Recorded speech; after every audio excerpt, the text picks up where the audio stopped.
అబ్రహాముకు దేవుడు వాగ్దానం చేసినటువంటి కుమారుడు ఎవరు?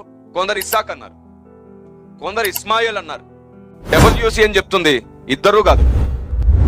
దేవుడు అబ్రహాముకు వాగ్దానం చేసింది ఇస్సాకును కాదు, ఇస్మాయిల్ని కాదు. బైబిల్ని సరిగ్గా తెరిచి చూస్తే లోకానికి ఏం జవాబు చెప్పాలో అర్థమవుతుంది. ముస్లిం సహోదరులేమో ఇస్మాయిల్ అంటారు, క్రైస్తవ అన్నదమ్ములందరేమో ఇస్సాక్ అంటారు. ఈ గొడవపు ముగింపు గలతీ పత్రికలో ఉంది. గలతీలకు రాసిన పత్రిక 3వ అధ్యాయం 16వ వచనం. అబ్రహామునకును అతని సంతానమునకును వాగ్దానములు చేయబడెను, ఆయన అనేకులను గూర్చి అన్నట్లు సంతానములకును అని చెప్పక ఒకని గూర్చి అన్నట్టే నీ సంతానమునకును అనెను. ఆ సంతానము క్రీస్తే. ఇప్పుడు అబ్రహాముకి ఇచ్చిన వాగ్దానం ఎవరు? క్రీస్తు.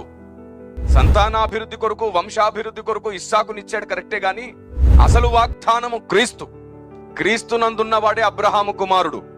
ఇప్పుడు యూదులకు కూడా సువార్త ఏమిటంటే, మీరు క్రీస్తునందుంటేనే మీరు అబ్రహాము పిల్లలు. క్రీస్తు లేకుండా ఎవరు అబ్రహాము పిల్లలు కారు, ఎవరు వాగ్దాన పుత్రులు కాలేరు. క్రీస్తునందే అందరం వాగ్దాన పుత్రులం అవుతాం.